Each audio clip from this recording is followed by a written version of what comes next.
The candles flickered across the pristine white tablecloth, casting unsteady shadows that matched my unsettled heart. Silverware gleamed under the dim lighting of Stellato, the kind of upscale Italian restaurant where the menu had no prices, and the waitstaff moved like ghosts, silent, efficient, and practically invisible.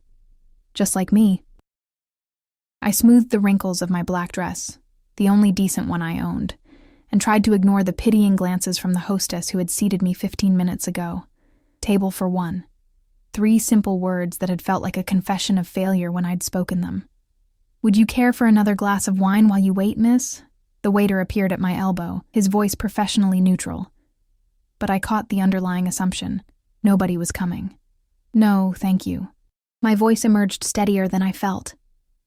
"Just the check, please." This dinner was a mistake, a desperate attempt to celebrate my 27th birthday alone, rather than in my cramped studio apartment with its leaky faucet and temperamental heating. The splurge had already cost me half my weekly budget. Single motherhood didn't leave room for luxuries like $12 glasses of house wine. As the waiter disappeared, I fumbled for my phone, pretending to check messages that wouldn't be there. My daughter Emma was with my neighbor Mrs. Patel tonight. At 6 years old, Emma deserved better than what I could give her. Better than a mother who worked 2 jobs and still struggled to keep up with rent.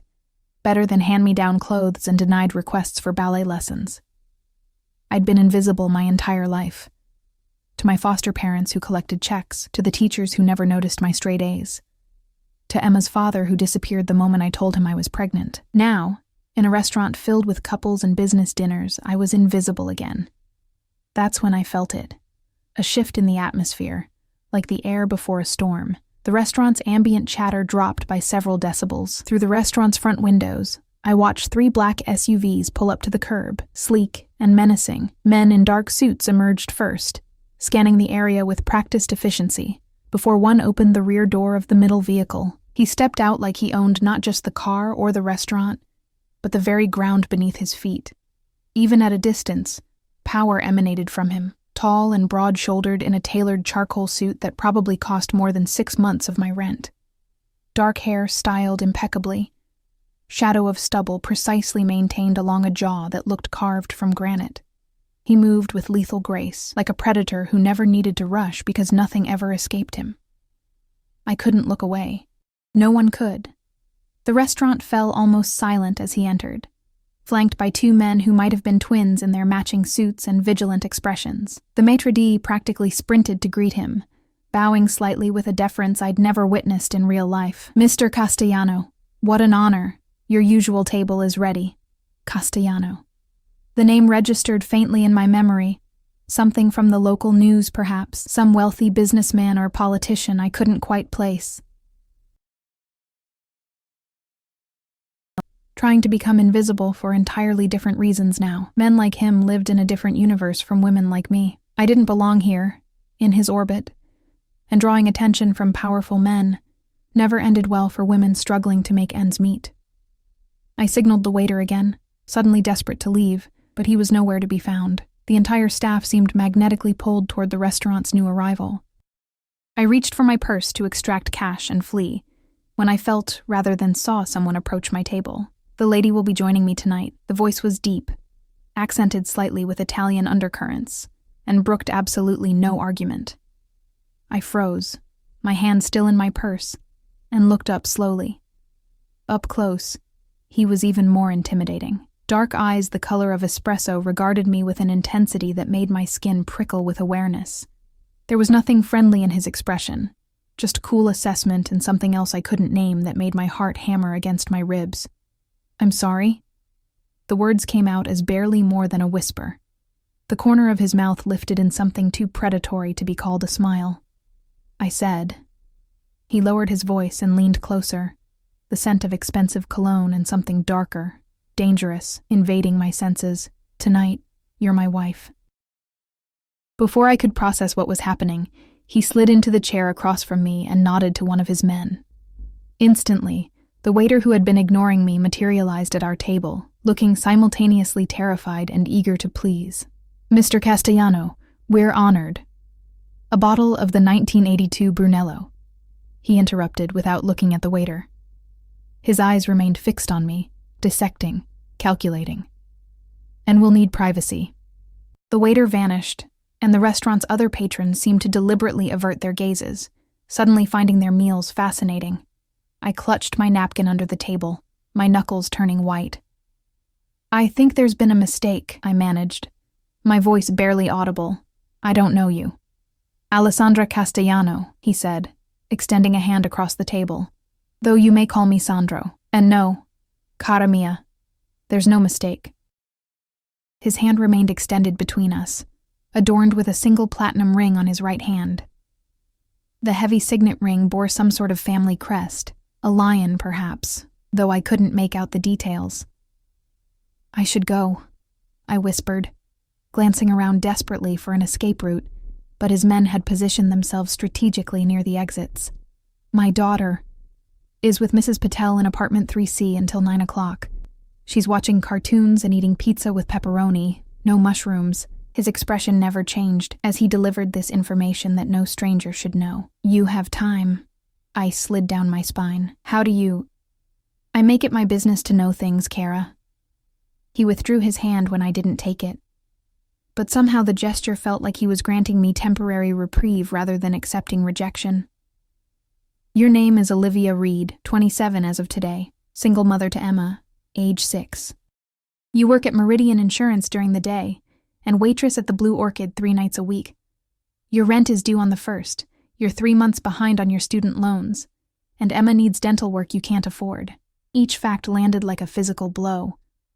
I felt stripped bare, exposed in a way that went beyond the physical. "Are you threatening me?" For the first time, something like genuine amusement flickered in his eyes. "If I were threatening you, Tesoro, you wouldn't need to ask." The wine arrived, presented with reverent hands by the sommelier. Sandro never took his eyes off me as the ritual of opening and pouring commenced. When we were alone again, he lifted his glass. "To new beginnings," he said, his voice a low command. I didn't reach for my glass. "What do you want from me?" "For now, I want you to drink your wine, eat your dinner, and pretend we're celebrating our anniversary." His gaze flicked briefly to the restaurant entrance. "The man who just walked in, don't look, believes I'm a happily married man. It's in both our interests that he continues to believe this." Against my better judgment, curiosity sparked. "Why?" "Because, Olivia Reed," he said my name like he was tasting it. "The difference between us leaving this restaurant alive or dead tonight may depend on how convincingly you can play the role of my beloved wife." The threat should have terrified me into fleeing. But something in his tone, the flat certainty, devoid of drama or exaggeration, made my blood run cold in a different way. He wasn't threatening me. He was stating a fact. "I can't." "You can, and you will." He reached across the table, capturing my hand in his. His skin was warm, his grip gentle but unbreakable. "Smile at me like you love me, cara mia. Our lives depend on it." Something in his eyes, a flicker of something almost like vulnerability, made me hesitate. Then his thumb stroked across my knuckles in a gesture so intimate, it sent heat racing up my arm, and I found myself smiling automatically, my body responding to his touch before my mind could catch up. "There she is," he murmured, satisfaction evident in his tone. "My beautiful wife." "This is insane," I whispered through my smile, trying to keep my expression loving while panic clawed at my throat. "I don't even know your full name." "Alessandro Vittorio Castellano." His thumb continued its hypnotic movement across my skin. "Head of the Castellano family. And for tonight, your husband of 3 years." The Castellano family. Suddenly, fragments of news headlines connected in my mind. Suspected organized crime. Racketeering allegations that never stuck. Whispers of businesses that mysteriously changed hands after refusing protection. My smile faltered. "You're—" "Careful, Tesoro." His grip tightened infinitesimally. "Some words once spoken can't be taken back." I swallowed hard. "You're a businessman," I amended, the lie tasting bitter on my tongue. His smile was sharp enough to cut. "Very good." A man approached our table then, expensively dressed but with none of Sandro's refined elegance. There was something coarse about him, from his too loud laugh to his overly familiar slap on Sandro's shoulder. "Castellano, Holding out on me, you sly dog. The man's gaze raked over me with naked appreciation that made my skin crawl. Never mentioned a wife before. Sandro's expression remained pleasant, but something deadly flickered in his eyes. Mr. Rossi, I don't recall inviting you to my table. Come now, we're practically partners. Rossi pulled up a chair uninvited, his knee brushing mine under the table.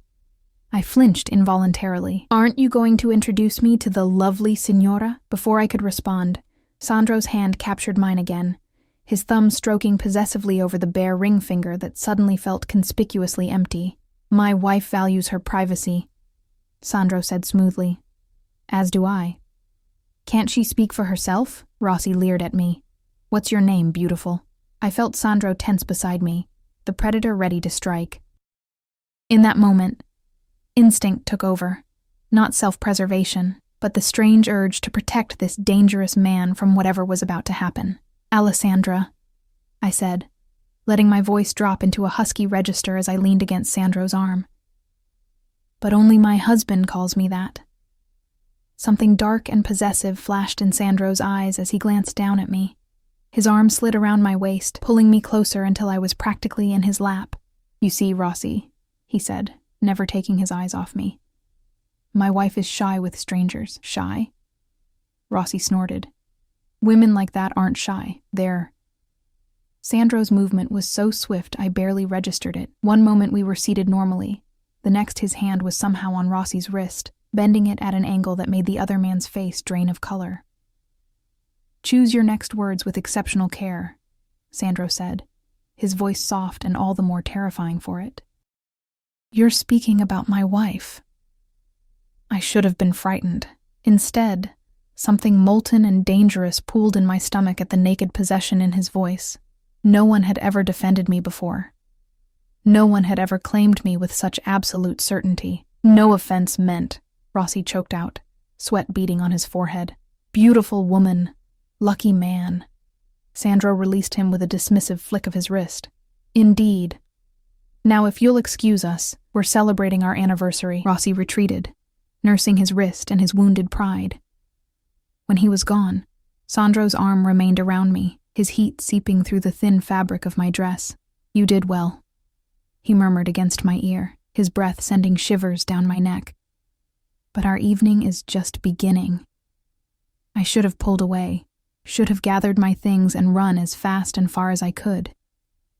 Instead, I found myself leaning into his touch, drawn by some magnetic pull I couldn't explain. What happens now?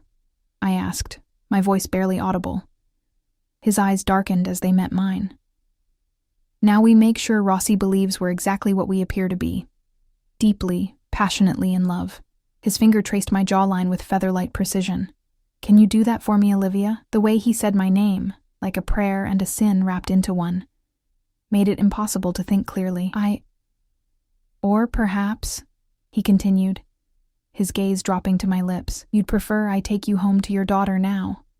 This isn't your world. You could walk away, return to your life, and forget tonight ever happened. It was the first real choice he'd offered me, and something told me it might be the last. I should have taken it, grabbed my purse and fled back to my safe, predictable struggle of a life, back to overdue bills and empty refrigerators and falling asleep alone every night. Instead, I heard myself say, I can do it. Something like triumph flashed in his eyes. One night as my wife, he said, his finger still tracing the line of my jaw. Do exactly as I say, and tomorrow you'll find your financial situations improved. The implication was clear, and pride flared hot in my chest. I'm not for sale. No, he agreed, surprising me. You're not. Consider it compensation for your acting skills. His thumb brushed my lower lip in a gesture so intimate I forgot how to breathe. And I always pay my debts. The intensity of his gaze made me feel like prey and predator simultaneously. Why me? I whispered. You could have chosen anyone. Not anyone, he corrected. I needed someone unexpected. Someone Rossi couldn't have investigated in advance. His eyes traveled over my face with clinical assessment that somehow still felt like a caress. Someone beautiful enough to be believable as my wife. but not connected to my world. So I was just convenient. Something flickered in his expression. Amusement, perhaps, or something darker. Let's find out how convenient this arrangement will be. He stood in one fluid motion, offering his hand. This time I took it, allowing him to pull me to my feet. The bill appeared and disappeared with a flash of platinum card. Then we were moving through the restaurant, his hand possessively at the small of my back, guiding me toward the waiting SUVs outside. Reality crashed back as we reached the door. Wait, my daughter will be picked up by my driver and brought to us if we're delayed beyond 9, he said smoothly. Mrs. Patel has already been compensated generously for extending her babysitting hours. The casual way he'd inserted himself into my life, making arrangements for my child, sent a chill through me. I can't let strangers take my daughter. He paused at the restaurant entrance, turning to face me fully. Nothing will happen to Emma, he said, his voice softer than I'd heard it yet. I give you my word. The word of a man who's forcing me to pretend to be his wife? His smile was sharp. The word of a man who protects what's his. He tucked a strand of hair behind my ear, the gesture strangely tender. And tonight, cara mia, you're mine. The night air hit my lungs like ice water, a stark contrast to the heat radiating from Sandro's hand at the small of my back. His bodyguards materialized around us, creating a human barrier between us and the street. One opened the door to the middle SUV, and before I could process what was happening, Sandro guided me inside with gentle pressure that somehow still felt like an inescapable command. The interior was all soft black leather and subtle luxury. Sandro slid in beside me, his thigh pressing against mine in the spacious back seat that suddenly felt too small. The door closed with a solid thunk that sounded like finality. "Where are we going?" I asked, trying to keep my voice steady as the vehicle pulled away from the curb. Sandro studied me for a long moment, his expression unreadable in the dim interior. The Rossi situation is more complicated than anticipated. We're going to my home. Your home? But I can't. I need to get back to Emma. As I said, arrangements have been made. His tone left no room for argument, yet something in his eyes softened as he registered my panic. Your daughter will be brought to us if necessary, or returned to your apartment if we conclude our business quickly. Our business. The phrase hung between us, loaded with implications I wasn't ready to consider. What exactly is this situation with Rossi? I asked, desperate to understand what I'd been dragged into. Sandro's jaw tightened almost imperceptibly. Franco Rossi believes he can force a partnership with my family through threats and leverage. Tonight was meant to be a negotiation. And I'm the leverage? Or the distraction? His lips curved in that not-quite smile that made my stomach flip. You're the complication he wasn't expecting. Rossi has been investigating my personal life for weeks, looking for pressure points. He believes discovering my secret wife gives him an advantage. Does it? I asked, suddenly aware of how little I knew about the dangerous game I was playing. Sandro's hand settled on my knee, the weight of it both reassuring and terrifying. On the contrary, Kara, you've given me the advantage. The city lights slid past the tinted windows as we drove deeper into the wealthy lakefront district I'd only seen in magazine spreads. Eventually, we turned onto a private drive flanked by tall iron gates that opened silently at our approach. The house, mansion really, appeared through the darkness, a sprawling modern structure of glass and stone perched on the lake's edge. More security personnel patrolled the grounds, barely visible in the strategic landscape lighting that illuminated the manicured gardens. "Welcome home," Sandro murmured, as the SUV stopped at the front entrance. His emphasis on home sent an involuntary shiver through me. Inside, the house was a study in minimalist luxury, soaring ceilings, clean lines, and art pieces that probably cost more than everything I'd ever owned combined. A staff member appeared silently, took Sandro's coat, and disappeared without a word. Drink? Sandro moved to a bar cart that gleamed with crystal decanters. I need to understand what's happening, I said, remaining firmly by the entryway. What does Rossi want from you? Why did you need a fake wife tonight? And most importantly, how long do I have to keep up this charade? Sandro poured amber liquid into 2 glasses, ignoring my refusal. Rossi controls certain ports I require for my import business. He recently discovered one of my lieutenants was skimming profits and believes this gives him leverage to demand a full partnership. And that's bad, because Franco Rossi is a rabid dog who would destroy everything my family has built over 3 generations. His voice remained calm, but something dangerous flashed in his eyes. He deals in human trafficking, among other distasteful enterprises I don't allow in my territory. I wrapped my arms around myself, suddenly cold despite the comfortable temperature of the room. So you're saying you're the better criminal? In an instant, he was before me, moving with that predatory grace that made my heart race. He lifted my chin with one finger, forcing me to meet his gaze. I'm saying, cara mia, that there are lines even men like me don't cross. His eyes searched mine. And tonight, you helped me draw one of those lines. How? I whispered, unable to look away from the intensity of his stare. Rossi now believes I have a wife I've kept hidden to protect. He'll think twice before moving against me directly. His thumb traced my lower lip, sending electricity coursing through my veins. He knows the rules of our world. Families are sacred. I'm not actually your wife, I reminded him, my voice embarrassingly breathless. Something dark and possessive flickered across his features. Details, he murmured, his accent thickening. His hand slid to cup my cheek, and I found myself leaning into his touch before I could stop myself. The phone in his pocket vibrated, breaking the moment. Sandro stepped back, checking the screen with a frown. "Excuse me," he said, moving toward what appeared to be an office. "Make yourself comfortable. This won't take long." When he disappeared, I released a breath I hadn't realized I'd been holding. My heart pounded in my chest as I tried to make sense of the situation. I was in a Mafia boss's home, pretending to be his wife, because some rival criminal thought it would give him leverage. It was insanity. I should call the police, or run, or both. I pulled out my phone, relieved to find I still had service. My finger hovered over the emergency call button, but something stopped me. What would I even say? Help.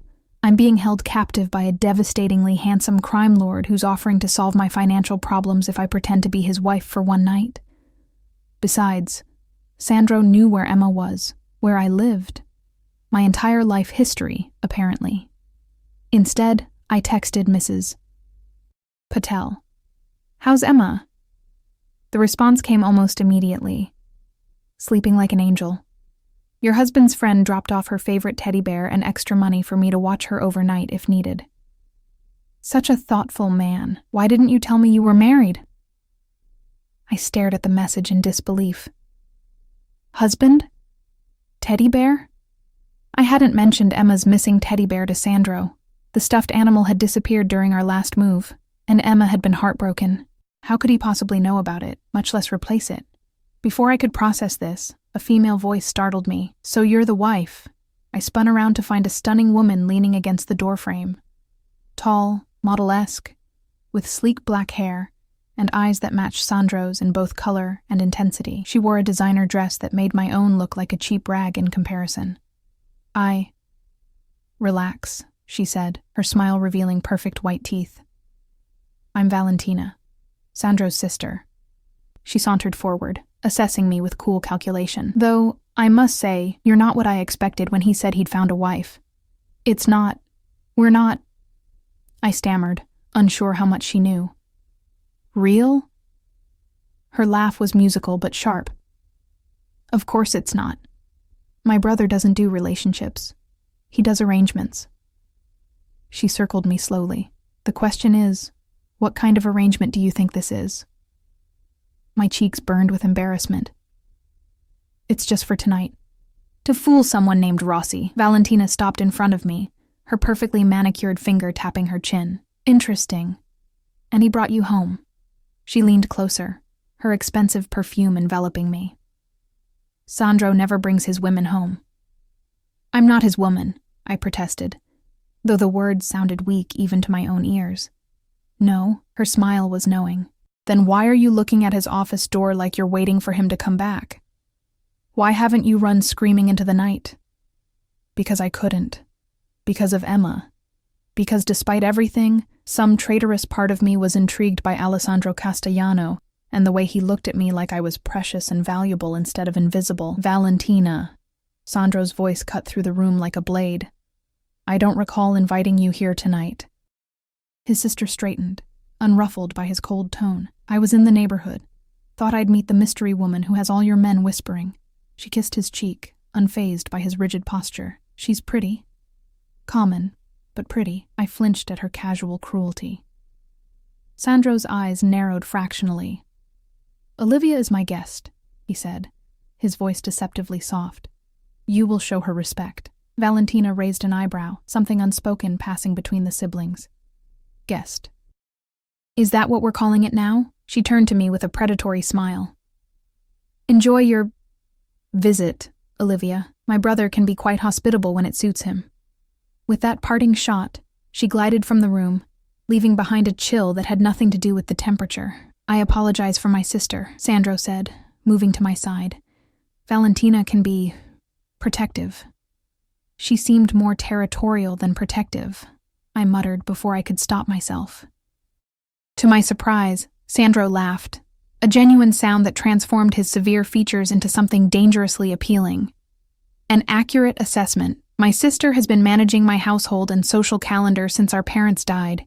She's unaccustomed to surprises." "Like fake wives?" His expression sobered. "Like real ones." The implication hung between us, heavy with possibility.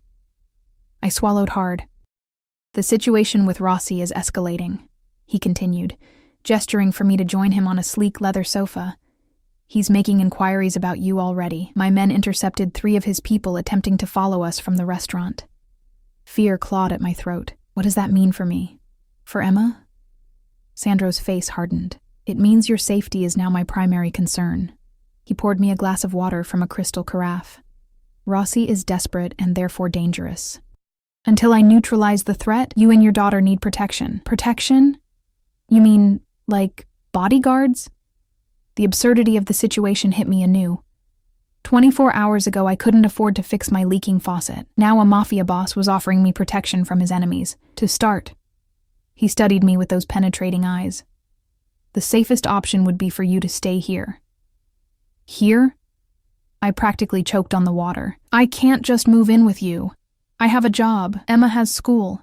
All of which can be arranged." He spoke as if relocating a single mother, and her child was no more complicated than ordering dinner. "Your position at Meridian Insurance is tenuous at best, since the department downsizing announcement last week. As for Emma's education, there are excellent private schools nearby." Once again, I was stunned by the depth of his knowledge about my life. "How do you know all this?" Something unreadable flickered across his face. "Your application for emergency assistance with the Children's Dental Clinic 3 weeks ago. You listed your employment concerns." "You saw my application? How?" "I own the foundation that funds the clinic," he said simply, as if it were the most natural thing in the world. Your file crossed my desk. The implications spun through my mind like a kaleidoscope. "So, that night at the restaurant, you knew who I was before you sat down?" His expression remained impassive, but something like discomfort flashed in his eyes. "Yes." "You planned this whole thing?" Anger flared hot and bright in my chest. "Used me as some kind of prop in your Mafia power play?" "Not entirely." His jaw tightened. Rossi's appearance was unexpected. "But yes, I had intended to approach you." "Why?" The word came out sharper than I intended. "What could you possibly want from me?" Sandro stood in one fluid motion and crossed to the floor-to-ceiling windows overlooking the dark lake. For a long moment he was silent, his broad shoulders taut beneath his tailored jacket. "Your file contained a photograph," he finally said, his voice lower, rougher. "When I saw it, I recognized you immediately." "Recognized me? That's impossible. We've never met." He turned, his expression inscrutable. "Not you, precisely, but your resemblance to someone I once knew is remarkable." I slid down my spine. "Who?" "My wife," he said simply. "My real wife, Sophia." The room seemed to tilt slightly. "You're actually married?" A muscle ticked in his jaw. "I was. She died 6 years ago." The timeline hit me with stunning clarity. 6 years ago, when Emma was born. When I was struggling through pregnancy alone, this man was losing his wife. "I'm sorry," I said automatically. then frowned. But that doesn't explain why you'd want me to pretend the anniversary of her death was last week. He cut in, his voice controlled but with an undercurrent of something raw. Rossi somehow learned of this and has been watching me, waiting for signs of weakness. Appearing with a new wife, especially one who bears such a striking resemblance to Sophia, sends a message that I've moved on, that I'm not vulnerable. So I'm just a body double? A ghost stand-in? The thought was both chilling and oddly disappointing. Sandro moved toward me with that predatory grace, stopping close enough that I had to tilt my head back to maintain eye contact. "You're nothing like her," he said softly, his gaze traveling over my features. "Except in appearance. Sophia was gentle, sheltered, obedient. You have fire in your eyes, Olivia Reed, even when you're afraid." His hand rose to touch my cheek, and I should have pulled away. Should have been disgusted by this man who had manipulated me, who had built his life on violence and fear. Instead, I remained frozen, caught in the intensity of his gaze. "What happens now?" I whispered. "Now," he said, his thumb brushing across my lower lip. "We make our arrangement more permanent. At least until Rossi is no longer a threat." "Define permanent," I said, fighting to keep my voice steady despite his intoxicating proximity. "You and Emma move here, under my protection. You maintain the appearance of being my wife in public. In return, I ensure your financial security, your daughter's education, and your safety. And in private?" The question escaped before I could stop it. Something dangerous flickered in his eyes. "In private, cara mia, we negotiate our own terms."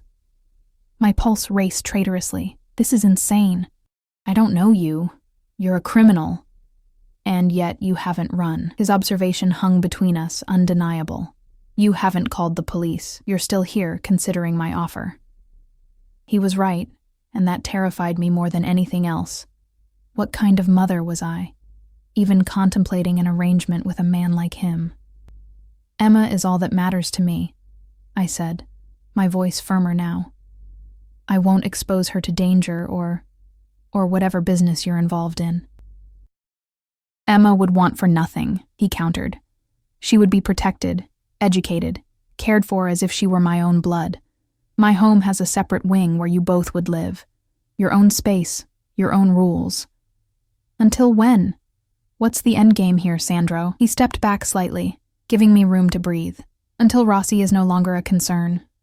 3 months, perhaps 4. And then what? We just go back to our old lives like none of this happened?" Something unreadable passed across his features. "If that's what you wish." Before I could respond, his phone vibrated again. This time his expression darkened as he read the message. "What is it?" I asked, alarmed by the sudden tension radiating from him. "Rossi's men," he said tersely. "They've been watching your apartment building." Fear clawed at my throat. "Emma is safe," he assured me. "My people intercepted them before they got near your floor. But this changes things." "How?" His expression was grim. "They know where you live, who you are. Rossi now believes you're my weakness, which makes you and Emma targets." He ran a hand through his immaculate hair, the first sign of genuine distress I'd seen from him. "I've already dispatched men to collect her and Mrs. Patel. They'll be brought here immediately." "Without my permission?" Anger flared, hot and sudden. "You can't just take my daughter. Would you prefer I left her there for Rossi's men to find?" His voice was sharp, but there was genuine concern beneath the harshness. "This isn't a game, Olivia. These men don't hesitate to use children as leverage." The reality of the situation crashed over me like a wave. In the span of a few hours, my quiet, struggling life had been shattered.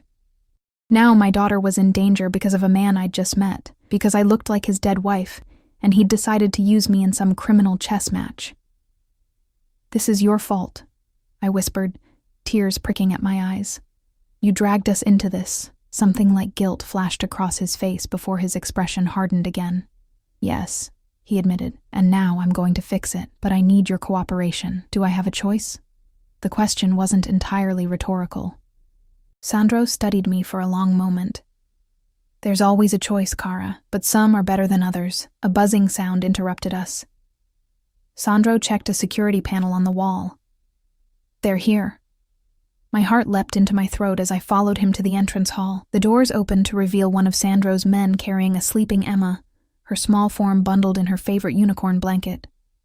Mrs. Patel followed, looking surprisingly unperturbed for a woman who had just been whisked away by Mafia henchmen in the middle of the night. "Olivia, dear," she exclaimed when she saw me, "your husband's men were so polite. And this house, it's like a palace."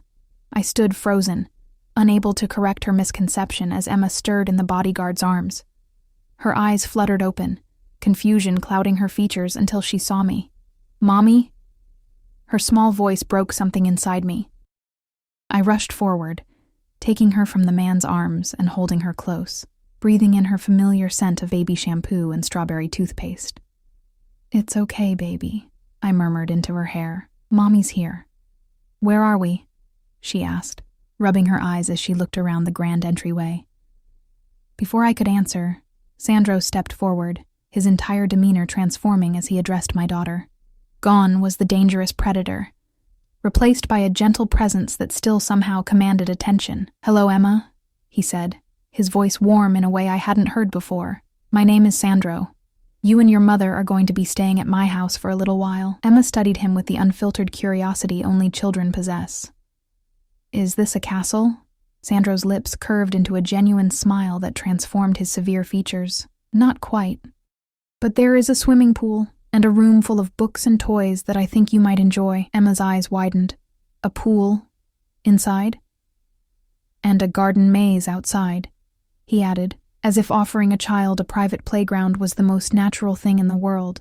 "Perhaps tomorrow you can explore it, if your mother agrees." Emma turned to me, excitement replacing her confusion. "Can we stay, Mommy?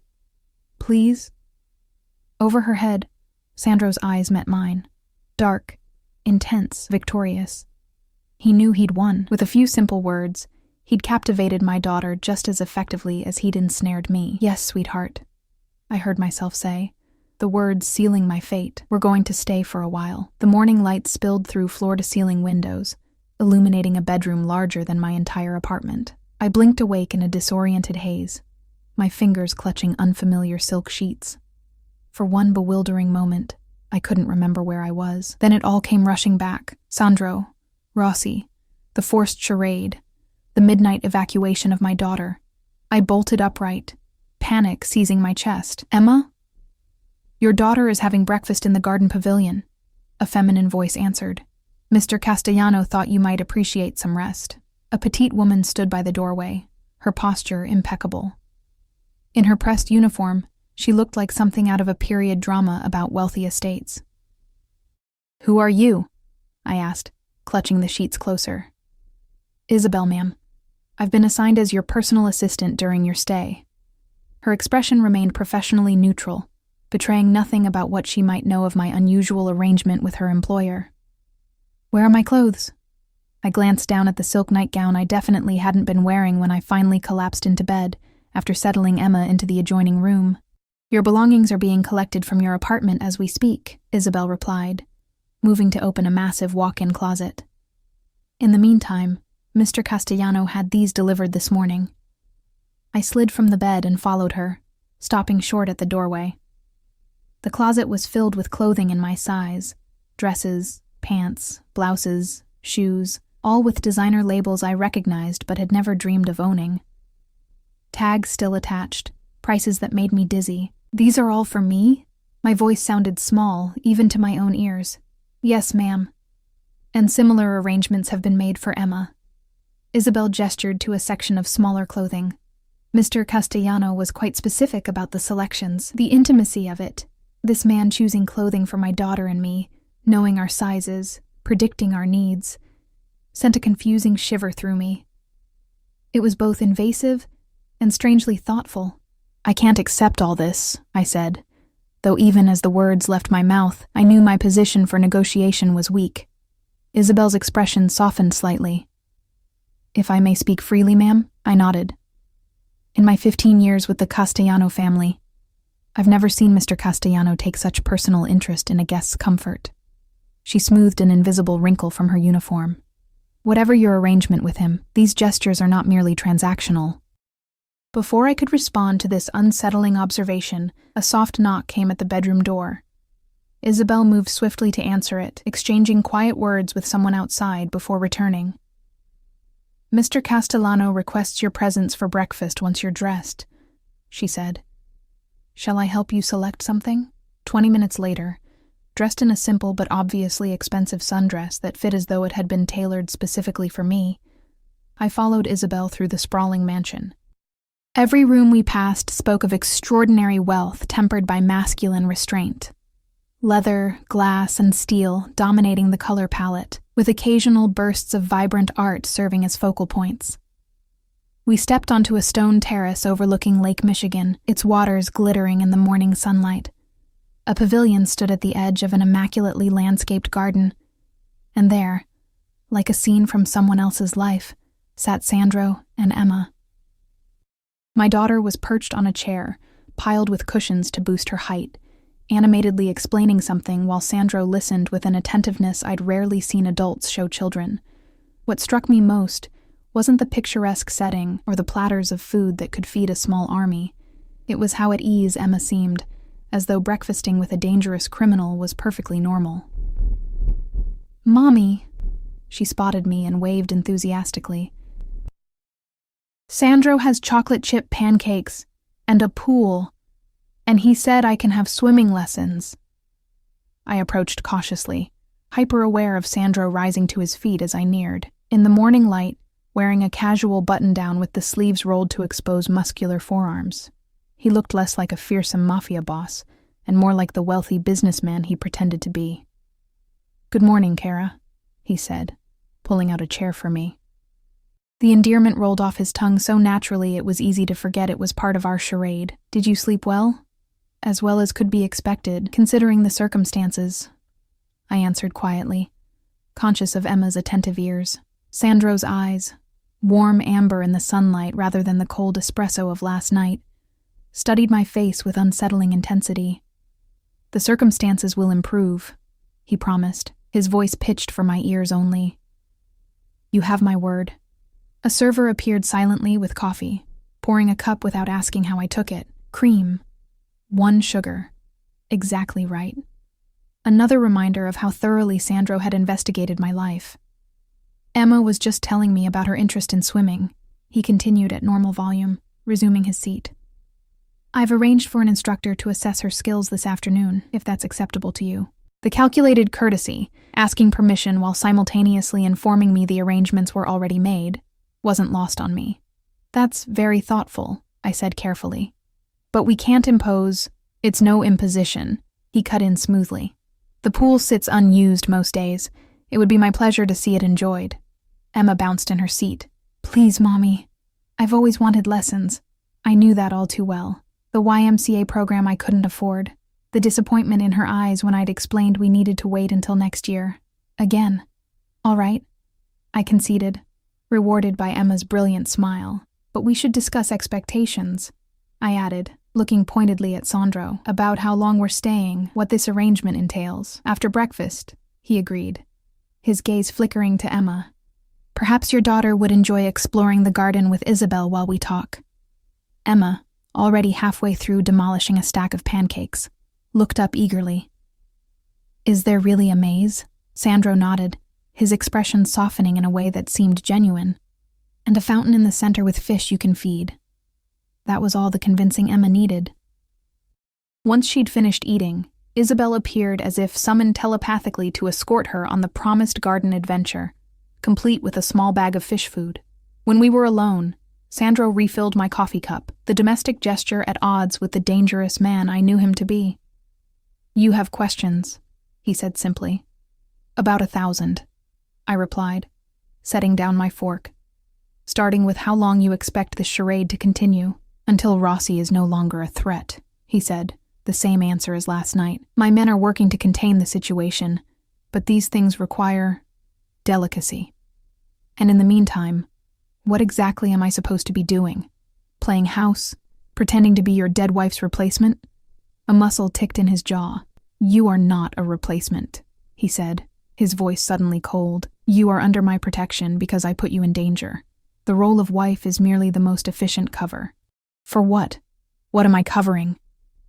Sandro stood, pacing to the edge of the pavilion. With his back to me, silhouetted against the lake, he cut an imposing figure despite the casual clothing. 6 years ago, my wife was killed, he said abruptly. Not by a rival or an enemy, but by a drunk driver. The most mundane death imaginable for the wife of a man in my position. I remained silent, sensing there was more to this story than he'd shared last night. What few people know, he continued, is that she was pregnant at the time. 7 months. A daughter. The breath caught in my throat. I'm sorry, I whispered, the inadequacy of the words hanging between us. He turned, his expression carved from stone. Rossi learned of this recently, on the anniversary of their deaths. He approached me with photos of their graves, speaking of how terrible it would be to lose more family members, his hands clenched at his sides. It was a threat, thinly veiled. The brutality of using a man's dead wife and unborn child as leverage made me physically ill. That's monstrous. That is business, in Rossi's world. Sandro's voice was flat, a world I've worked to evolve beyond, though few believe that possible. And where do I fit into this? Because I look like her? He moved back to the table, his movements fluid despite the tension radiating from him. Initially, yes. Your resemblance to Sophia provided an opportunity to show Rossi I had moved on, that his knowledge of my past gave him no power over me. He sat, closer than before. But now that he's seen you, identified you, the situation has evolved. Into what, exactly? Sandro's gaze was penetrating, assessing. Into something more complex. Rossi believes you're important to me. That makes you both a target and an asset. An asset, I repeated flatly. That's what I am to you? Something flickered across his features. Frustration, perhaps, or something more complicated. What you are to me, he said carefully, is not so easily defined. Before I could push for clarification, his phone buzzed. He checked it with a slight frown before returning his attention to me. My security team has finished sweeping your apartment, he said. Most of your belongings are being packed and brought here. However, they discovered surveillance equipment installed in your living room and bedroom. Horror crawled up my spine. Cameras? In my home? Where my daughter lives. Audio only, he said, though this did little to quell my revulsion. Installed within the last 24 hours, according to my tech expert. Rossi's work, undoubtedly. Nausea rolled through me as I imagined strangers listening to my private conversations with Emma, to our bedtime stories and morning routines. How did they get in? I always double-lock the door. Your building's security is... He paused diplomatically. Inadequate. The devices have been removed and disabled. But this confirms what I suspected. You cannot return there. The reality of my situation crashed over me anew. My home, my jobs, my carefully constructed life, all compromised because I'd caught the attention of Alessandro Castellano. What about work? I asked, grasping for some semblance of normalcy. I have responsibilities, bills to pay, a life to maintain. Your financial obligations have been settled, he said matter-of-factly. Your position at Meridian was already precarious, as we discussed. As for the Blue Orchid, I've arranged a leave of absence for family reasons. Anger flared hot in my chest. You had no right. You can't just take over my life without... Without what? He interrupted, his voice soft but unyielding. Without your permission? The moment Rossi saw you at my table, certain wheels were set in motion that cannot be reversed. I'm merely ensuring you and Emma land safely when those wheels inevitably crush the life you knew. His bluntness stunned me into momentary silence. When I found my voice again, it emerged smaller than I'd intended. So, what happens now? I just live here indefinitely, pretend to be your wife when necessary? For now, yes. His expression softened fractionally. Is that really so terrible, Kara? Your daughter's safe and receiving opportunities you've worked so hard to provide? Financial security? Protection? It's a gilded cage, I said quietly. No matter how beautiful, it's still captivity. Then consider it temporary sanctuary, he countered. One that requires certain performances when we're in public. What kind of performances? Something darkened in his gaze. Nothing beyond what you're comfortable with. Hand-holding. The occasional display of affection. The appearance of a couple still in the honeymoon phase of marriage. The thought of Sandro's hands on me, even in the most innocent context, sent a forbidden heat coursing through my veins. And what do you get out of this arrangement? Beyond sending a message to Rossi, he studied me for a long moment, his expression unreadable. Peace of mind, he finally said, knowing I've protected the innocent people I dragged into my world. There was more to it than that. I could sense it in the intensity of his gaze, the careful distance he maintained despite his words of closeness. But before I could press further, a commotion from the garden caught our attention. Emma came racing toward us, her face flushed with excitement, Isabel following at a more dignified pace. "Mommy, there are turtles in the fountain!" she exclaimed, breathless. "Can I keep one, please?" Sandro laughed, a genuine sound that transformed his severe features. "The turtles live there, Piccola, but you can visit them whenever you want." Emma turned her pleading eyes on him. "Promise? Every day?" "Every day," he confirmed, with a solemnity usually reserved for business deals. "We can even name them if you'd like." My daughter beamed at him with unguarded trust that made my heart ache. How quickly she'd accepted this stranger into her world, how easily she'd adapted to our sudden relocation. Children were resilient, yes, but I wondered what would happen when this temporary arrangement inevitably ended. "Isabel will show you to your rooms in the East Wing," Sandro said, rising from the table. "They've been prepared for a longer stay, with everything you might need. If anything is missing, you need only ask." "The East Wing?" I questioned. "Where will you be?" Something like amusement flickered in his eyes. "The master suite is in the West Wing. We may be playing at marriage, Cara, but I would not presume to share your space." He paused, then added with deliberate emphasis, "Unless invited." Heat rushed to my cheeks at the implication. "That won't be necessary." His smile was knowing, almost predatory. "As you wish." For the next 3 days, Sandro maintained a respectful distance. I glimpsed him occasionally, in his office on video calls, in the garden on his phone, once in the library reading something in what looked like Italian. But he seemed determined to give Emma and me space to adjust, to explore our new temporary home without his looming presence. Emma, predictably, was in heaven. Between swimming lessons with a former Olympic athlete, just a friend, Sandro had explained casually, as if everyone had gold medalists in their social circle. The garden maze, the media room with every Disney movie ever made, and Isabel's seemingly unlimited patience for 6-year-old questions. My daughter had never been happier. I, meanwhile, felt increasingly unsettled, not by fear or discomfort. The opposite, in fact. The ease with which I was adapting to this luxury, this protection, terrified me.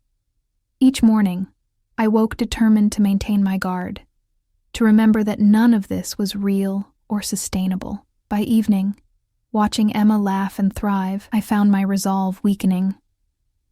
On the 4th night, I tucked Emma into her princess bed, an actual canopy bed that had appeared on our 2nd day, installed while we were swimming, her eyelids already heavy after a full day of activity. "Mommy," she murmured sleepily, "is Sandro going to be my new daddy?" The question hit me like a physical blow. "What?" "No, sweetheart. Why would you think that?" She yawned, snuggling deeper under the covers. "Because we live in his house, and he looks at you the way Prince Eric looks at Ariel." "That's just a movie, baby," I said, smoothing her hair. "Real life is more complicated, but we're staying here, right? I like it here." The simple happiness in her voice made my throat tight. "For now, yes. But it's just temporary." "Why?" Her brow furrowed. "Don't you like Sandro?" How could I explain to a 6-year-old that the man who had given her everything she'd ever wanted in the span of 4 days was a criminal who had dragged us into a dangerous game? That we were playing pretend for reasons she couldn't understand? It's complicated, Emma. Grown-up complicated. She seemed to accept this, her eyes drifting closed. "He makes you smile," she murmured, already half asleep. "You never smiled at home." The observation, so simple, so devastatingly accurate, haunted me as I left her room. Had I been so transparently unhappy in our previous life that even my child had noticed? Had I been so focused on survival that I'd forgotten how to smile? Lost in these thoughts, I didn't notice Sandro until I nearly collided with him in the hallway outside Emma's room. He steadied me with hands on my shoulders, his touch sending unwelcome heat through my body. "Forgive me," he said, releasing me immediately when he felt me tense. "I was coming to say goodnight to Emma." The domesticity of the statement struck me. "You do that?" "When invited," he replied, something guarded in his expression. "She asked me earlier if I would check for monsters under her bed. Apparently, I have a reputation for being particularly effective against closet-dwelling creatures." I couldn't help but smile at the image of this dangerous man on his knees, peering under a little girl's bed for imaginary monsters. "She's already asleep." Disappointment flickered across his features before he masked it. "Another time, then." "She asked if you were going to be her new daddy," I blurted, needing him to understand the dangerous territory we were entering. This arrangement, it's confusing for her. Something complicated passed behind his eyes. "And what did you tell her?" "The truth. That it's temporary." "Is it?" The question hung between us, loaded with implications neither of us had dared voice. "Of course it is," I said, but the words lacked conviction even to my own ears. "Once this situation with Rossi is resolved, Emma and I will return to our normal lives." Sandro stepped closer, his proximity making it difficult to think clearly. "And if I offered you a different option?" "What option?" I breathed, suddenly aware of how alone we were in the dimly lit hallway. "Stay," he said simply. "Not as a charade or for protection. Not because you resemble someone from my past. Stay because Emma flourishes here. Because you deserve security and peace." His hand rose to brush a strand of hair from my face, the touch feather-light. "Because there's something between us that we both feel, whether we acknowledge it or not." My heart pounded against my ribs. "You don't know me." "I know enough," he countered. "I know you've sacrificed everything for your daughter. I know you worked 2 jobs without complaint. I know you applied for dental assistance for Emma, but nothing for yourself, despite the obvious pain you've been in when you eat cold foods." I flinched at the accuracy of his observation, the broken molar I'd been ignoring for months because I couldn't afford the treatment. "I know," he continued, his voice dropping lower, "that you tremble when I'm near you, and it's not from fear alone." Heat bloomed in my cheeks. "That's presumptuous. Is it?" His fingers traced the line of my jaw, featherlight but sending electricity through my veins. "Tell me you feel nothing, and I'll never touch you again." I should have stepped back, should have firmly established boundaries.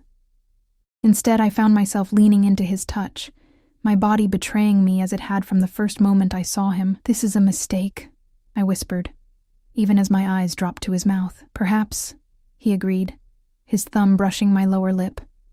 "But some mistakes are worth making." When his lips finally met mine, the contact was gentle, questioning rather than demanding. It was nothing like I'd imagined kissing Alessandro Castellano would be. Instead of domination, there was a restrained hunger that made my knees weak. I should have pulled away. Instead, my hand slid up his chest to his shoulders, feeling the solid strength beneath expensive fabric. His arms encircled my waist, drawing me closer as the kiss deepened, becoming something hungry and desperate. When we finally broke apart, both breathing heavily, reality crashed back like a cold wave. I stepped back, my fingers rising to my lips as though I could erase what had just happened. "I can't do this," I said, my voice unsteady. This isn't real," he finished, his eyes darker than I'd ever seen them. "That felt very real to me, cara mia." "You're a criminal," I reminded him, though the accusation sounded weak even to my own ears. "Your world is dangerous. Temporary protection is one thing, but anything more would put Emma at risk." Something like pain flashed across his features. "You think I would allow harm to come to her? To either of you?" "Intentions aren't guarantees," I countered. "You yourself said Rossi targeted me because he thought I was important to you. Imagine if I actually was." Sandro's jaw tightened. So you would deny what's between us because of what I am? Because of what your life would mean for my daughter, I corrected. She deserves stability, safety. And you think you can provide that in your apartment with broken locks and neighbors who deal drugs? His voice sharpened with frustration. You think your minimum wage jobs and constant struggle is safer than what I offer? The harsh truth of his words stung. At least there.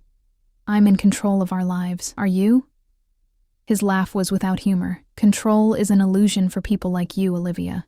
One medical emergency, one lost job, one eviction notice away from disaster.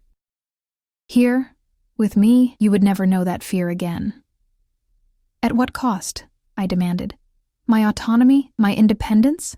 Sandro stepped closer, his expression intense. I'm not asking you to surrender those things. I'm offering you a choice. Continue fighting a battle you can't win alone, or accept that sometimes strength means allowing yourself to be supported. His words echoed in my mind as I lay awake that night, staring at the ornate ceiling of my borrowed bedroom. Sometimes strength means allowing yourself to be supported. Part of me wanted to dismiss it as manipulation. A powerful man using honeyed words to get what he wanted, but there had been raw honesty in his eyes. A vulnerability at odds with the dangerous persona he presented to the world. And then there was that kiss. The memory of it burned through me. Impossible to ignore. I'd been kissed before, of course. Fumbling teenage experiences. Emma's father with his performative passion that never quite reached his eyes. A handful of forgettable dates in the years since. Nothing had prepared me for the consuming heat of Sandro's mouth on mine. The controlled power in his touch that promised both tenderness and possession. I turned restlessly, punching my pillow into submission. This attraction was inconvenient at best, dangerous at worst. I had Emma to think about, her safety, her future, her emotional well-being. Getting involved with Sandro would only complicate an already impossible situation. Yet Emma's words haunted me too. You never smiled at home. Had I been so worn down by constant struggle that I'd forgotten joy? Had my determination to provide for my daughter robbed us both of happiness in the process? Sleep finally claimed me in the early hours. My dreams filled with Sandro's dark eyes and gentle hands. Morning brought no clarity, only a resolve to maintain boundaries I'd already allowed to crumble. I braced myself for awkwardness at breakfast, but Sandro was nowhere to be found. Mr. Castellano had early business in the city, Isabel informed me as she poured my coffee. He asked me to tell you he'll return this evening and hopes you and Emma will join him for dinner. The reprieve should have been welcome, but I felt an inexplicable disappointment. I busied myself with Emma, who was eagerly anticipating her third swimming lesson. Watching her splash confidently under her instructor's guidance, I marveled at how quickly she'd adapted to our new circumstances. Children were resilient, yes. But I worried about what would happen when this interlude inevitably ended. How could I take her back to our cramped apartment after she'd experienced all this? How could I explain that the man she was growing attached to, the man who checked for monsters and named turtles with her, wouldn't be part of our lives anymore? After lunch, while Emma napped, I wandered through Sandro's home, trying to reconcile the space with the man. The library revealed shelves of classic literature, alongside business texts and historical biographies, many in Italian. In a smaller sitting room, I discovered photographs, Sandro with an older couple who shared his eyes, a younger Sandro with a grinning Valentina, both in graduation robes, no photographs of Sophia, no evidence of the wife whose resemblance to me had started this whole charade. I was studying a chessboard left mid-game when a voice startled me. He always plays white, opens with the same move every time. I turned to find Valentina leaning against the doorframe, impeccably dressed as before. Her expression was less openly hostile today, though wariness remained in her dark eyes. I don't play, I said, stepping away from the board. She entered the room with languid grace, circling the chessboard like a predator. You've managed to establish quite a presence in my brother's home rather quickly. Not by choice, I reminded her. This arrangement was Sandro's idea. Ah, yes. The convenient charade, her perfectly manicured finger traced the carved marble of a knight. Except Sandro doesn't do anything without multiple purposes. A wife who looks like Sophia might fool Rossi. But there's more to it. My pulse quickened. What do you mean? Valentina studied me with eyes so similar to her brother's, it was unsettling. My brother hasn't allowed a woman to spend the night in this house since Sophia died. Not one. And suddenly, you and your daughter are installed in the East Wing with wardrobes full of designer clothes and staff at your disposal. For protection. He has secure properties across the city for protection, she cut in. Penthouses with better security than the Federal Reserve. Yet he brings you here, to our family home. The implication hung between us, too significant to ignore. I don't understand what you're suggesting. Valentina moved closer, her gaze clinical as it swept over me. I'm suggesting, Olivia Reed, that you be very careful. My brother is not a man who forms attachments easily.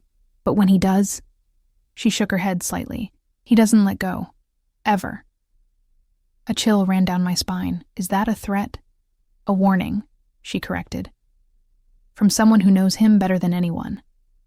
Whatever game you think you're playing, I'm not playing any game, I interrupted, anger flaring. Your brother dragged me and my daughter into his dangerous world without my consent.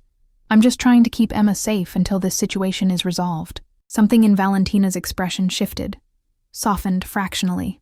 Your daughter. The one thing I didn't anticipate, she sighed, suddenly looking more human than the calculating predator I'd first encountered. He was going to be a father. Did he tell you that? I nodded, remembering Sandro's revelation about his pregnant wife. A daughter, Valentina continued, her voice uncharacteristically gentle. They'd already named her Allegra, Joy. Her gaze drifted to the window, toward the garden where Emma had been playing earlier.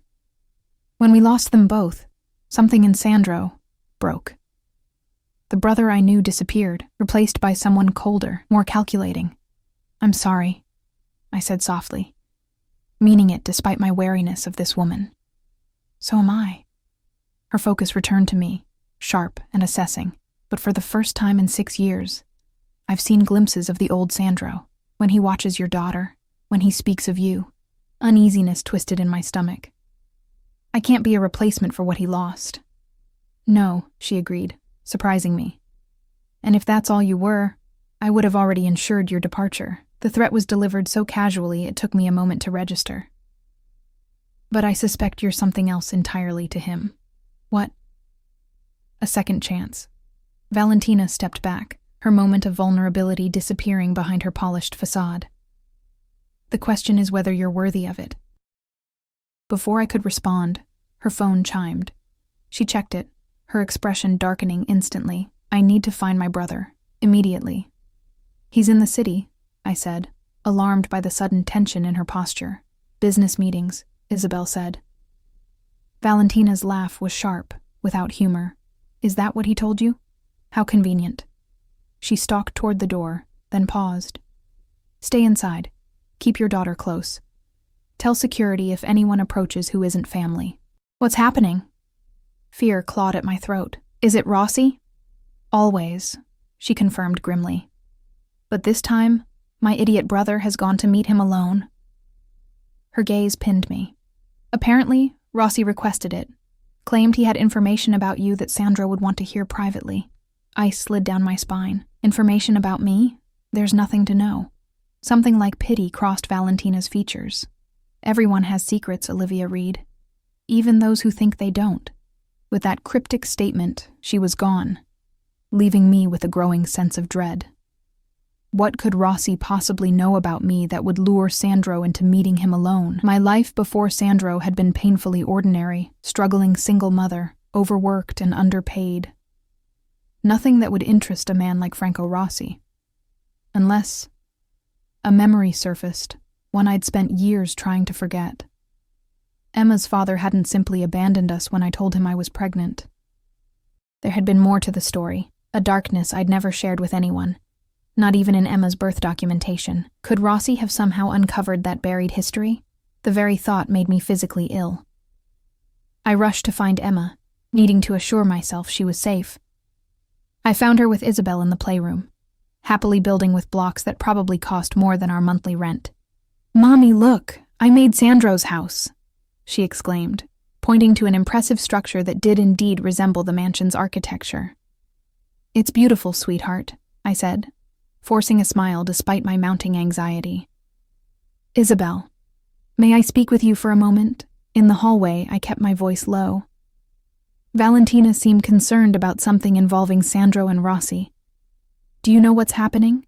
Isabel's professional demeanor slipped slightly, revealing genuine worry. "Mr.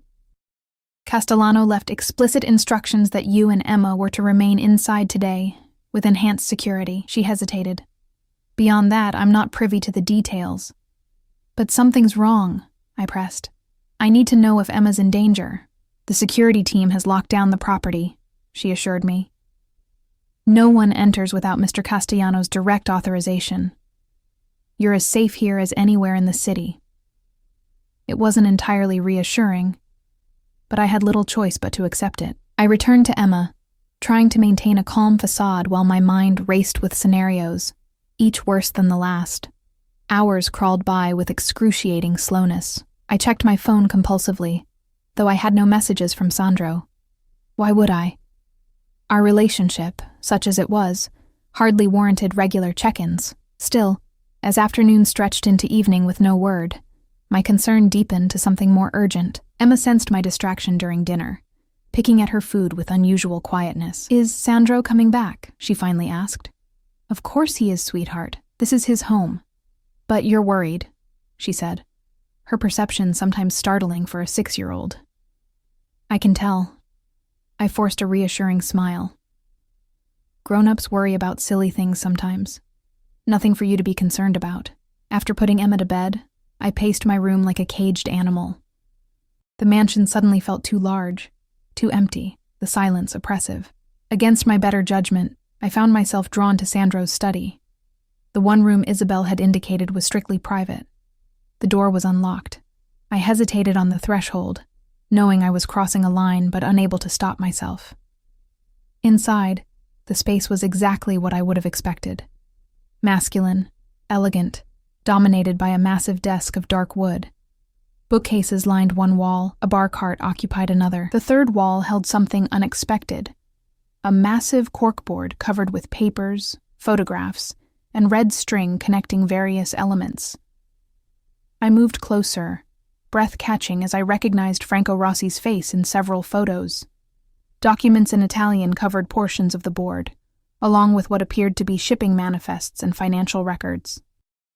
At the center was something that made my blood run cold. A photograph of me, taken outside my apartment building months ago, judging by my winter coat. Next to it, a school picture of Emma I recognized from last year. He'd been watching us long before our encounter at the restaurant. Trembling, I stepped back, knocking into the desk. Papers scattered to the floor, and as I bent to collect them, a familiar name jumped out at me. Jason Miller, Emma's father. My hands shook as I gathered the documents, scanning their contents with growing horror. Police reports, financial transactions, a mugshot, and most damning of all, a paternity test dated just 3 days ago, confirming Jason as Emma's biological father. Sandro had known, perhaps not initially, but he'd discovered the connection between Emma's father and Rossi's organization. Jason hadn't just abandoned us, he'd been working for Rossi all along. The low-level dealer I'd briefly dated had apparently risen through the ranks to become one of Rossi's lieutenants, and now Sandro had gone to meet with them, armed with this knowledge. Finding anything interesting, I whirled around to find Valentina in the doorway, her expression unreadable. "How long has Sandro known about Emma's father?" I demanded, too distraught for pretense. "Since yesterday," she answered, entering the room with measured steps. "One of our informants recognized your photo, made the connection to Miller. And Sandro went to confront them, alone?" Panic clawed at my throat. "That's suicide.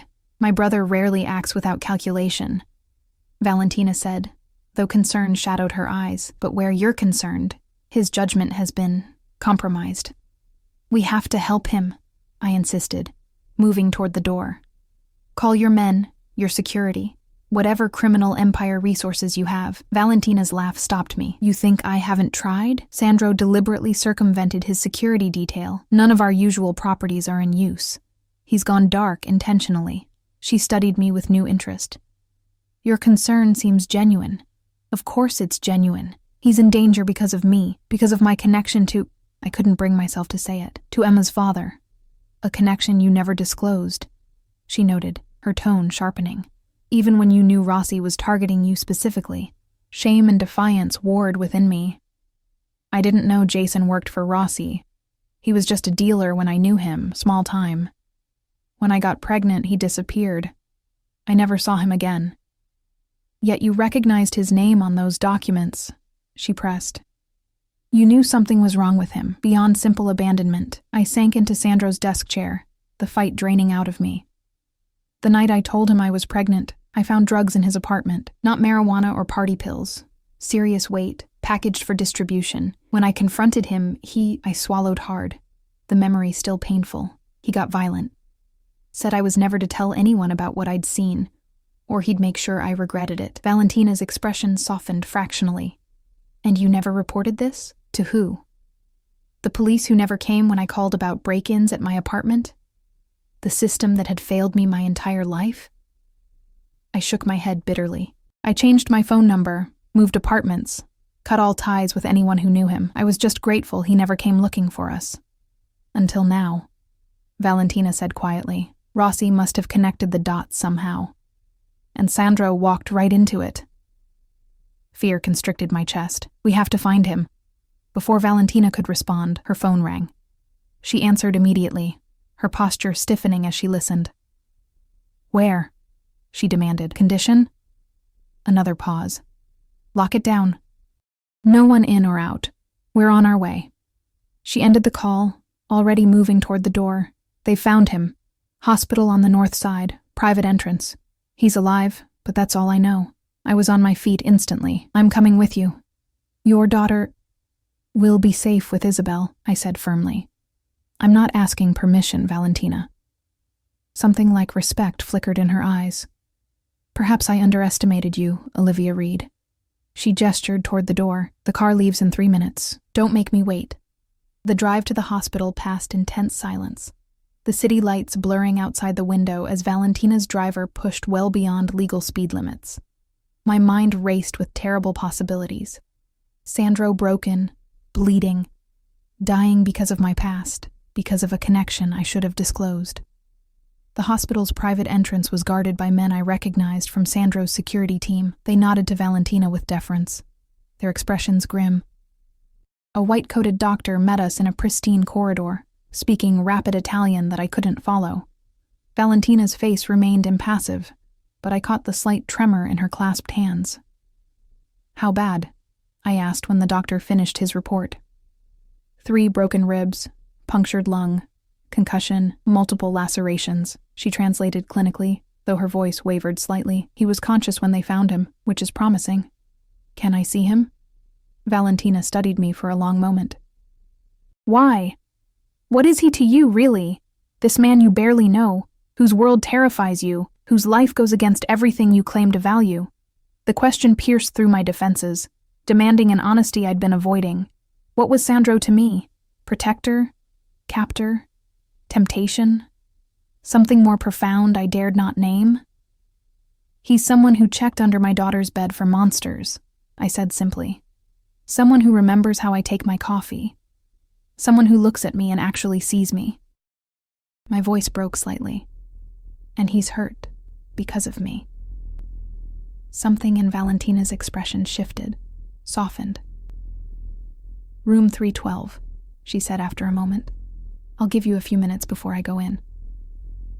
The private room was dimly lit, monitors beeping steadily beside the bed where Sandro lay. I paused in the doorway, heart constricting at the sight of him. His imposing presence was diminished by the hospital setting, his olive skin pale against white sheets, dark bruises blooming along one side of his face.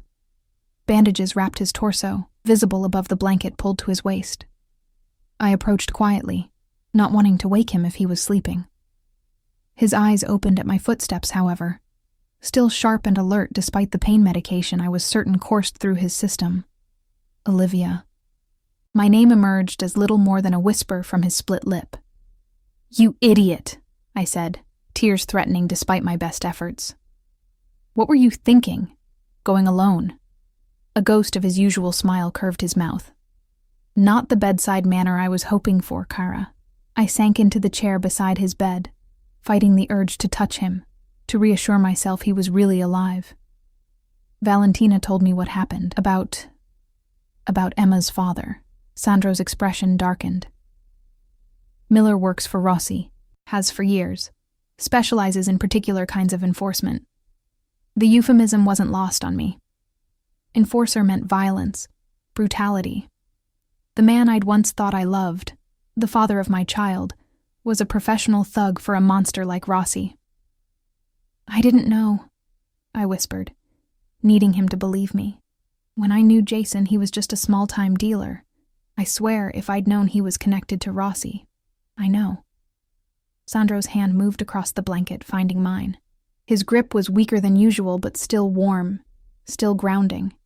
Your face when you saw Rossi at the restaurant. That wasn't recognition. You had no idea. Relief flooded me at his trust. So simple and complete. What happened today? Why did you go alone?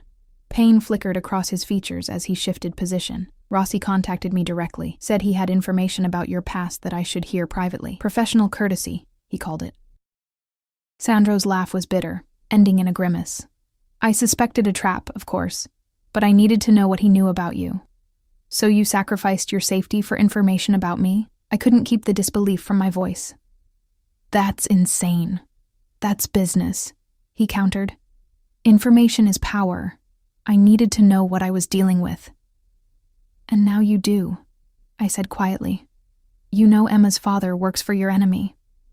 Sandro's gaze was steady, penetrating despite his weakened state. I know the man who contributed DNA to creating Emma is a criminal of the worst kind. That doesn't make him her father. His hand tightened around mine. A father protects, provides, loves. He did none of these things. The simple truth of his words made my throat tight with emotion. What happens now? Rossi knows your weakness. He knows how to hurt you through me. Sandro's eyes darkened at my words. My weakness, he repeated, his voice low. Is that what you think you are to me? I glanced at his battered body, the evidence of violence he'd endured because of his connection to me. The facts speak for themselves. Rossi used me to lure you into a trap. Rossi miscalculated, he said with quiet conviction. He believes caring for someone makes you vulnerable. He doesn't understand it can also make you more dangerous. A chill ran through me at the controlled fury beneath his words. Even injured, Sandro radiated lethal intent. What did they do to you? I asked, unable to stop myself from reaching out to touch the bruise darkening his cheekbone. He captured my hand, pressing a kiss to my palm that sent heat spiraling through me. Nothing that won't heal, he evaded. Sandro, Miller was there, he interrupted, watching me closely for my reaction. Rossi's right hand now, apparently. He confirmed Emma is his biological daughter. My stomach twisted. Does he want to see her? No. The single word carried relief and renewed anger simultaneously. He expressed no interest in Emma beyond her potential usefulness as leverage. Against me, against you. His jaw tightened visibly. He will never come near her. I give you my word. The fierce protection in his voice made my heart ache. Thank you. Sandro shifted, wincing slightly as he sat straighter. You should return to the house. Emma will worry if she wakes and you're not there. I'm not leaving you, I said firmly, surprising myself with the vehemence in my tone. Something softened in his gaze. Stubborn woman, he murmured. But the fondness in his voice robbed the words of any criticism. The door opened before I could respond, revealing Valentina, along with two men I recognized from Sandro's security detail. The doctor says you can be moved to the house by morning, Valentina informed her brother, her clinical tone belied by the relief evident in her eyes. I've arranged for private nursing staff. Sandro nodded, his expression shifting seamlessly into the commanding presence I'd first encountered at the restaurant. Even in a hospital bed, he exuded authority. Rossi will be watching the house, he said. Double the perimeter security. No one enters or leaves without my direct authorization. Already done, Valentina confirmed. And the other matter? Her gaze slid meaningfully to me. Is being handled, Sandro replied cryptically. Have Paolo bring the car for Olivia.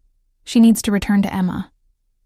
I started to protest, but Valentina was already issuing instructions to one of the men. Sandro's hand squeezed mine gently. Go to our daughter, he said quietly, the possessive pronoun sending a jolt through me. I'll be home tomorrow. Our daughter. The casual claim should have alarmed me. Instead, it felt strangely right, as though he'd been part of our lives far longer than the handful of days since our first meeting. Promise me you won't do anything reckless, I urged, reluctant to leave despite my concern for Emma. The ghost of a smile touched his lips. Define reckless. Sandro, I promise I will come home to you, he said, his tone serious now. Both of you. That's the only promise that matters. Valentina cleared her throat pointedly from the doorway. I rose reluctantly, my hand lingering in Sandro's until the last possible moment before I pulled away. Be safe, I whispered, pressing a gentle kiss to his forehead before I could question the impulse. His eyes darkened with an emotion too complex to name. Always. The drive back to Sandro's mansion, our temporary home, I reminded myself firmly, passed in a blur of city lights and jumbled thoughts. The revelation about Jason Miller, Emma's biological father, had shaken me more than I wanted to admit, not because I harbored any lingering feelings for him, but because his connection to Rossi created a danger I'd never anticipated. And then there was Sandro, wounded because of me, yet still radiating that unshakable strength.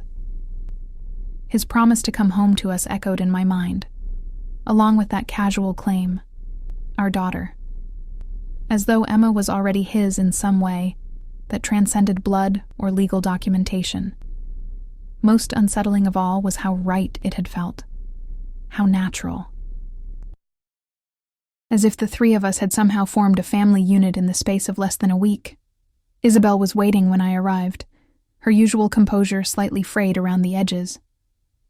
Emma's still sleeping, she assured me. I've been checking on her every half hour as instructed. Thank you, I said, genuinely grateful for her steadying presence. And Mr. Castellano, have you heard anything? Ms. Valentina called ahead. Medical staff are preparing the East Wing suite for his return tomorrow morning. She hesitated, then added, the security protocols have been enhanced. You'll notice more personnel on the grounds. I nodded, too exhausted to question the necessity. I think I'll just check on Emma and then try to get some sleep. My daughter was indeed sleeping peacefully, her stuffed unicorn clutched tightly against her chest, oblivious to the dangerous complications swirling around her. I brushed the hair from her forehead, overwhelmed by love and fierce protectiveness. I would do anything to keep her safe, even align myself with a man like Sandro Castellano. Sleep proved elusive despite my exhaustion. I tossed restlessly, my mind replaying fragments of conversation, searching for solutions to a situation that seemed increasingly impossible. Dawn was breaking when I finally drifted off, only to be awakened what felt like minutes later by Emma bouncing onto my bed. Mommy! Sandro's home, and he brought me a puppy! I bolted upright, certain I'd misheard. A what? A puppy. Emma's face was alight with excitement. He's tiny and fluffy, and his name is Cosimo, and he's downstairs right now with Sandro. I scrambled out of bed, hastily pulling on a robe over my nightgown. Sweetheart, are you sure? Mr. Castellano was away. He wasn't supposed to be back until later. He's in the garden, she insisted, tugging at my hand. Come see. I followed her downstairs, bewildered and concerned. Sandro should still be in the hospital, recovering from serious injuries. Yet when we stepped onto the terrace, there he was, seated at the breakfast table as though nothing had happened, a tiny ball of white fluff cradled in one arm while he read something on his tablet. He looked up as we approached, and my breath caught at the transformation. Gone was the pale, battered man I'd left in the hospital bed. This Sandro appeared completely recovered, clean-shaven, impeccably dressed in casual attire that still managed to look expensive, no visible bruises marring his face. Good morning, Cara. He greeted me with that slight smile that never failed to quicken my pulse. I hope you don't mind the early homecoming. The hospital environment was restrictive. You're supposed to be recovering, I managed, staring in disbelief. And you brought a dog? Puppy, he corrected, lifting the tiny creature for my inspection. Maltese, hypoallergenic, excellent temperament for children. Emma reached for the puppy with reverent hands, her expression one of pure joy when Sandro carefully transferred the animal to her arms. Can we really keep him, Mommy, please? I fixed Sandro with an accusatory glare, which he met with unrepentant calm. Perhaps you should have consulted me before making such a significant decision. Perhaps, he agreed mildly. But Emma mentioned wanting a dog 3 days ago. I thought it might provide comfort during a transitional period. The implication that our lives were about to change again wasn't lost on me. Emma, why don't you take Cosimo to show Isabel? I need to speak with Sandro privately. My daughter nodded, already completely enamored with the puppy, and skipped back into the house. The moment she was out of earshot, I rounded on Sandro. You can't just make unilateral decisions about pets without consulting me. And what are you doing out of the hospital? You had a punctured lung less than 12 hours ago. I have excellent medical care, he replied, gesturing to a chair beside him. Please sit. Your coffee is getting cold. I remained standing, hands on hips. Don't change the subject. You were seriously injured. The doctor said. The doctor works for me, Sandro interrupted gently, and I heal quickly. Looking closer, I could now see the slight stiffness in his movements, the carefully controlled breathing that suggested his ribs were still causing considerable pain. He was masking it well, but he was far from healed. You're going to re-injure yourself, I sighed, finally taking the offered seat. And we still need to talk about the dog. Puppy, he corrected again, the ghost of a smile playing at his lips. And yes, I should have consulted you. It won't happen again. The easy capitulation surprised me. It won't happen again because we won't be here much longer, I reminded him, though the words tasted bitter on my tongue. Once the Rossi situation is resolved, Emma and I will return to our own lives. Something darkened in Sandro's gaze. That may be more complicated now. Because of Jason? I kept my voice steady, despite the flutter of fear his words provoked. Partially. He reached for his coffee, the movement careful and controlled. Rossi now knows you're connected to me. More importantly, he knows about Emma and her biological connection to Miller. Which means, Sandro said quietly, that you and Emma will never be truly safe without permanent protection. The implication hung between us, heavy with significance. Define permanent, I said, echoing our earlier conversation. Sandro's gaze was steady, penetrating. Marriage. The single word knocked the breath from my lungs. Excuse me? A legal union would place you and Emma under the full protection of the Castellano family, he continued, his tone matter-of-fact despite the bombshell he'd just dropped. Not a charade or temporary arrangement. An actual marriage with all the security and benefits that entails.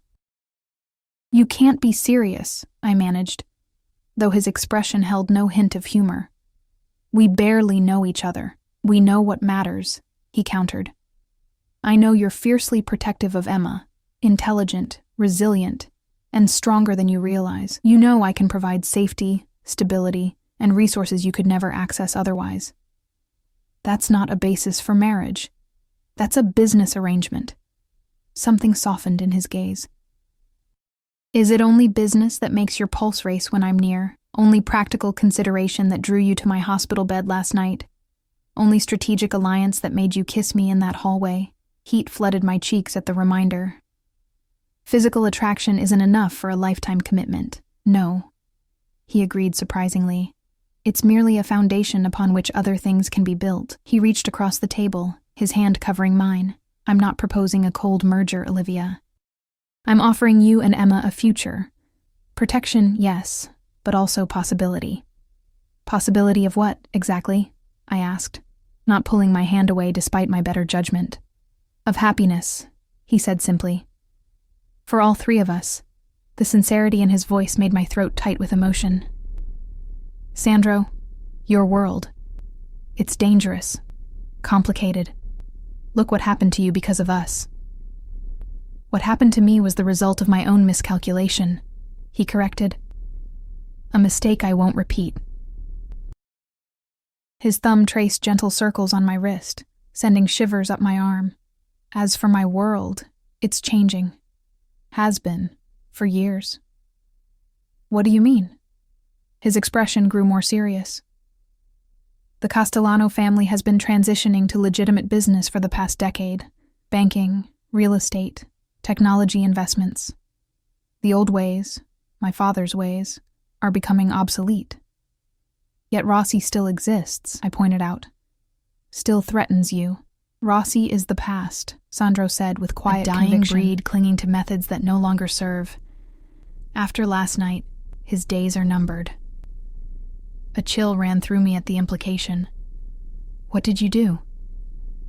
Nothing yet, he assured me, though there was something deadly in his calm. But Rossi's mistake wasn't attacking me. It was threatening you and Emma. His fingers tightened fractionally around mine.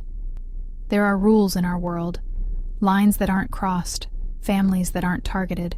We're not your family, I reminded him, though the words felt hollow even to my own ears. Aren't you?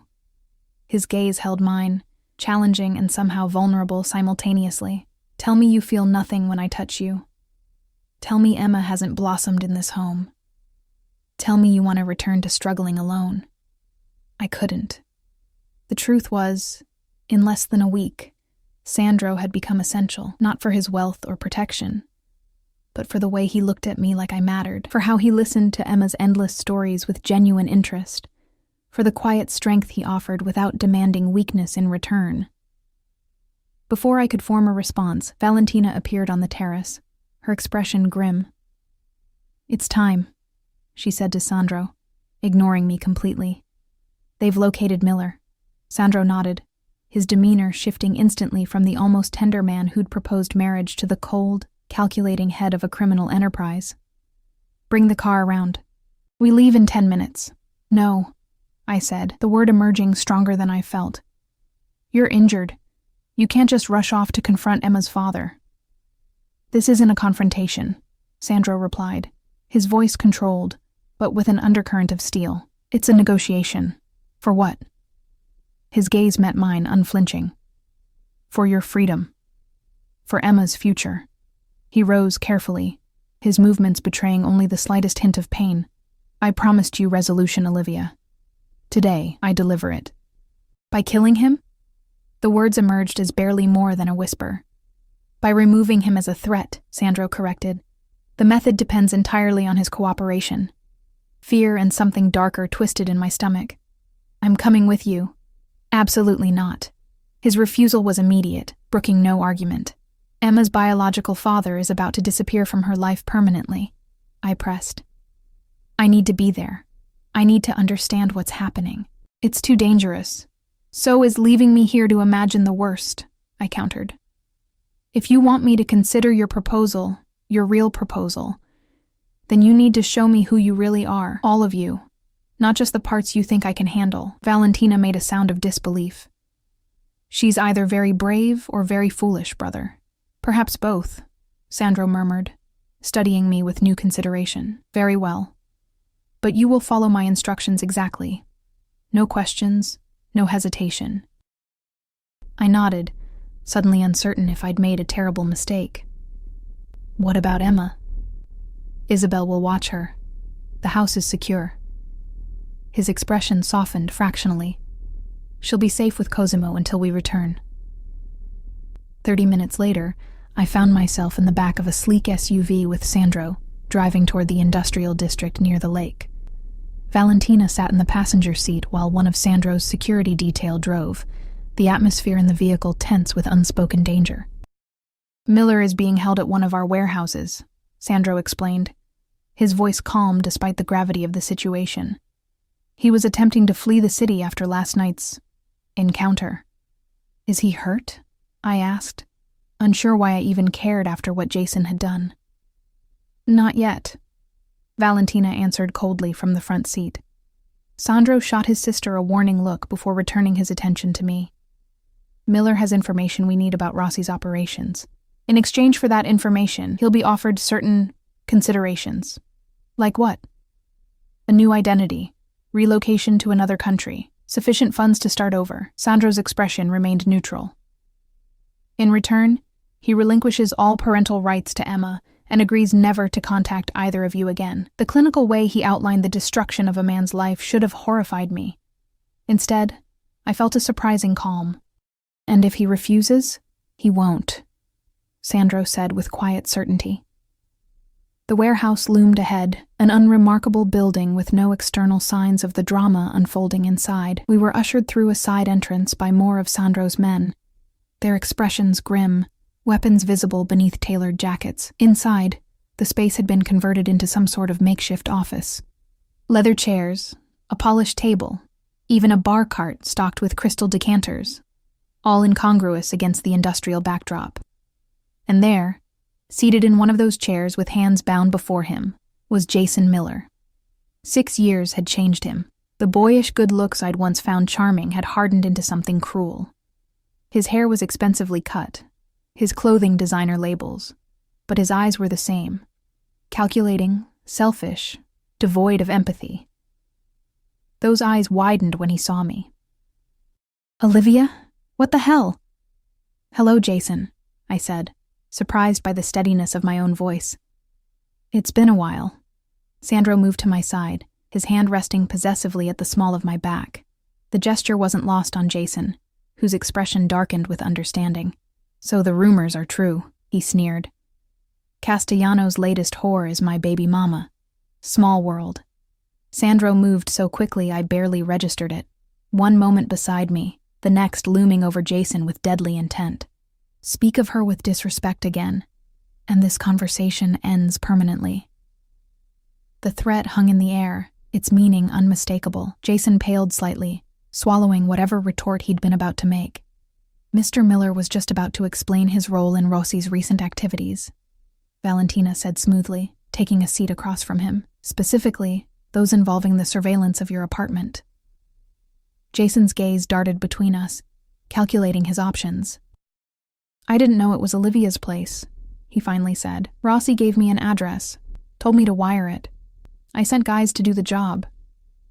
You expect me to believe you didn't recognize her name?" Sandro's voice was dangerously soft.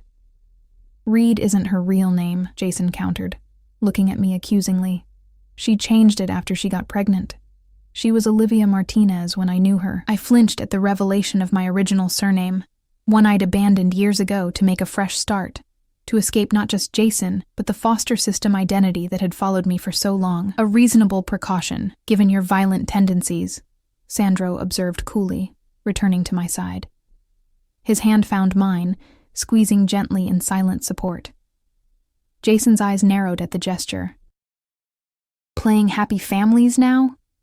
Does she know what you really are, Castellano? What you've done?" "She knows what matters," Sandro replied, echoing his earlier words to me. "Which is more than you ever bothered to learn about her." I stepped forward, needing to take control of this narrative. "Why did you never come looking for Emma? For us?" Jason had the grace to look momentarily uncomfortable. I was climbing the ranks. A kid would have been a liability. "And now?" I pressed. "Now that you know where we are, who she is?" His expression turned calculating. Now she's leverage. Rossi sees that.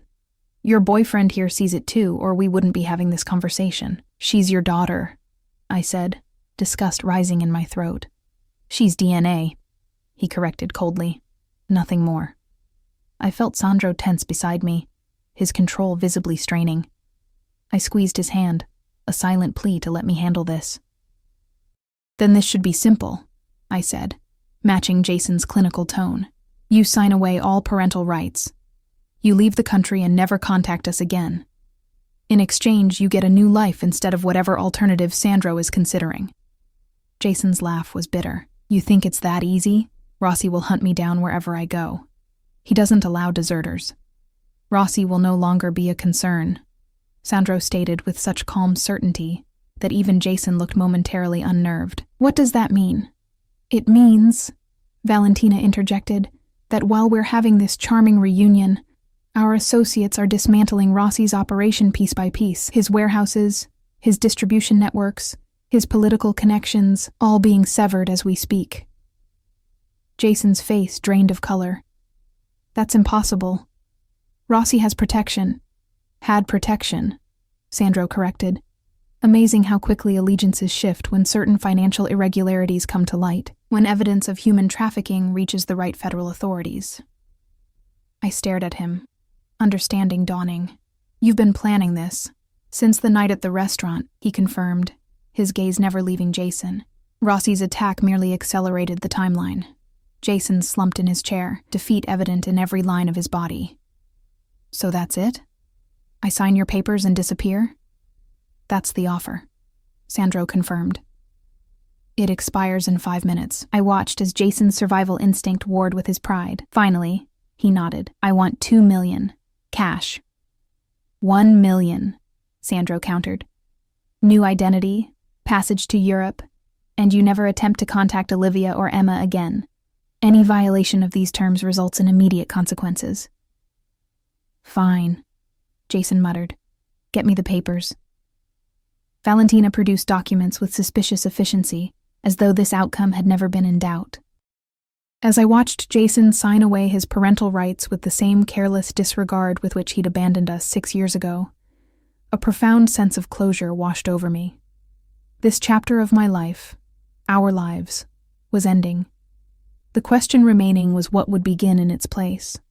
The drive back to Sandro's mansion passed mostly in silence, my mind processing everything that had happened. Jason would be escorted directly to a private airfield, his new identity already waiting, his old life effectively erased.